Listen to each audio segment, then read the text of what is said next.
Alright, so a bit of an under the radar fight that took place yesterday, last night, at the Arena Roberto Duran, Panama City, Panama, between Panama's own Anselmo Moreno, former Bantamweight champion, and Suriyan Sor Rungvisai of Thailand.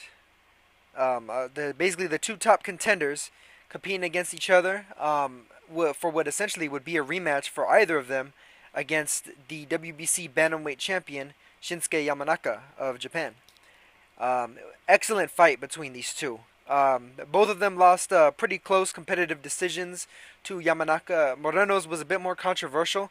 A lot of people thought that Moreno defeated Yamanaka. Of course, Yamanaka is currently the pound for pound number 9, from what I remember, on the Ring Magazine rankings. I don't think he's rated in ESPN's rankings, however. I'm not sure about the Boxing Writers Association of America either. I think he's probably maybe number 10 or 11. He's right there borderline. But you basically have a borderline top 10 guy that Moreno arguably defeated. And then Rungvisai had a close fight with, a competitive fight with, but ultimately he wound up losing. But here, between Moreno and Rungvisai, as they were the number 1 and number 2 contenders competing for the WB Silver Bantamweight title, basically the mandatory spot, these guys went at it. I mean, from the opening bell, Rungvisai went straight at Moreno. Moreno, of course, is the taller opponent between the two. He's 5'6.5". Rungvisai is about shade under 5'4", about 5'3.5". Rungvisai was trying to pressure Moreno the way maybe like an Abner Mares did. Of course, he was the one guy that seemed to have the most success against Moreno, pressuring him with consistent power punches, combinations, punches and bunches, and just like speed and being able to cut off the ring.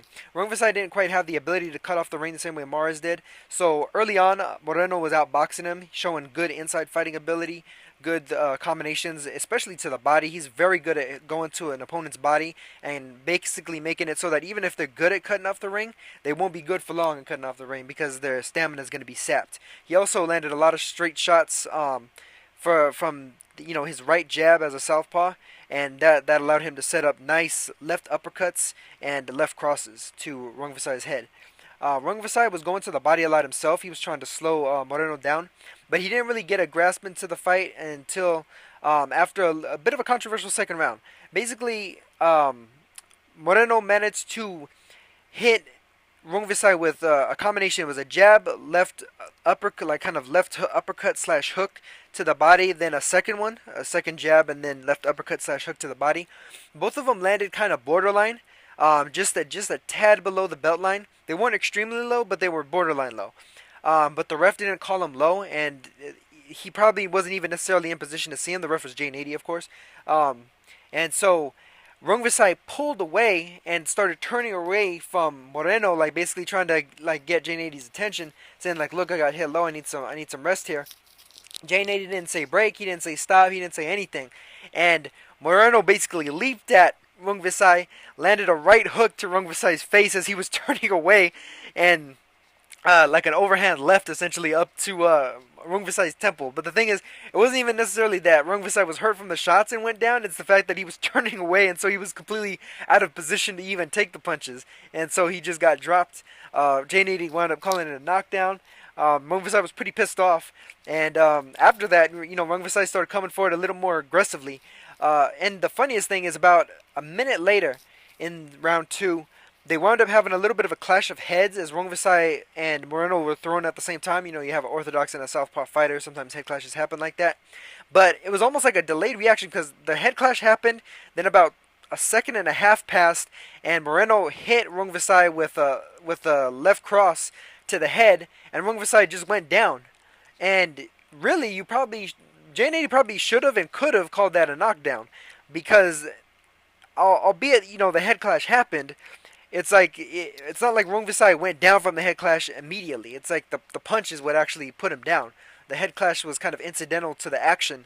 But I don't know, maybe it was because Jay Nady didn't call it in time. He didn't call the head clash, and he was probably intending on saying break, stop, and then inspecting both guys' heads as, the refs customarily do, and, seeing if there's any cuts, and then they can call that. And so then, if there's any issues later with stopping the fight, they know if it's going to go to a technical decision or if it's going to be a TKO.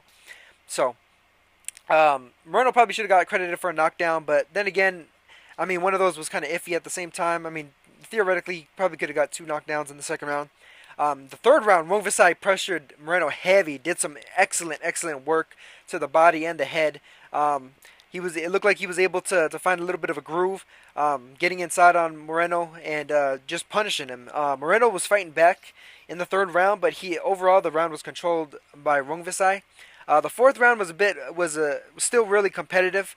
It was pretty much an either way type round, but from the fifth round to about the ninth, Moreno was pretty dominant. Well, the fifth through the eighth, Moreno was pretty much dominant, able to keep his distance, able to punish Rungvisai coming in. Rungvisai was able to have success with his right hand and his left hook, but it was a little bit fewer and far between compared to what Moreno's consistent work, which was throughout all 3 minutes of each round. Moreno was able to stick and move, do his nice little boxing routine, just an excellent boxing display, especially because of the fact that he was fighting in front of the legendary Roberto Duran, as well as the recent champion, the recent homecoming, newly crowned super featherweight champion Jezreel Corrales, coming off of his big victory over Takashi Uchiyama. And so Moreno had a lot to live up to here. Of course, Rungvisai wound up fighting back heavy in the ninth. He was pressuring Moreno so hard he actually kind of pushed Moreno through the ropes. He didn't knock him down through the ropes, but I mean the damage he had been doing some damage in the ninth round because he was pressing Moreno, just like throwing caution to the wind and just throwing haymakers at Moreno's body and head, looking to try and get a foothold back in the fight because he was so far down on the points. It's almost like he instinctively knew that he was going to need some knockdowns or a knockout as the fight kept going on. So the ninth round was a Rungvisai round.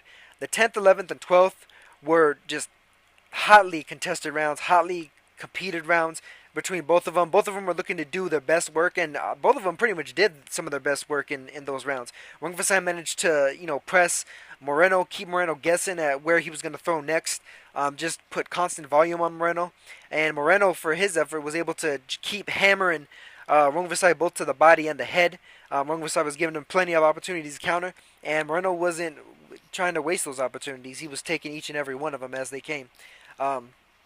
Basically, as the fight concluded, I wound up having it 116-111 for Anselmo Moreno, which matched one of the three judges' scorecards. The other two judges had it 117-110, both of them. So basically, you had a 9-3/8-4 type of fight, with an extra point for Moreno for the knockdown. A clear victory for Moreno, but very competitive and highly contested one. Probably one of Moreno's toughest fights of his career. And I mean, it's a good win for Moreno because of the fact that he's had a bit of an up and down career since Abner Mares. Basically, Mares defeated him, of course. He wound up racking up 2 wins.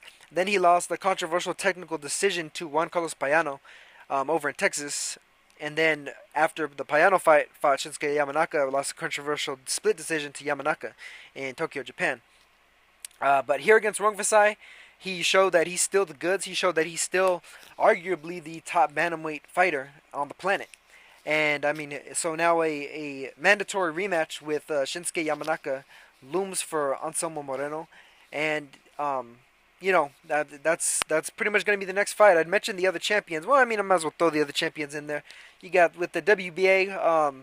Recently, they just signed a rematch between Juan Carlos Payano and Rashid Warren. The winner is going to be mandated to fight Jamie McDonnell so that the WBA can unify their titles. One title per division finally is getting put through, it looks like. You got Lee Haskins with the IBF. Going to be fighting Stuart Hall pretty soon. You got Ponglang Sosingyu for the WBO. And I don't think he has a mandatory at the moment.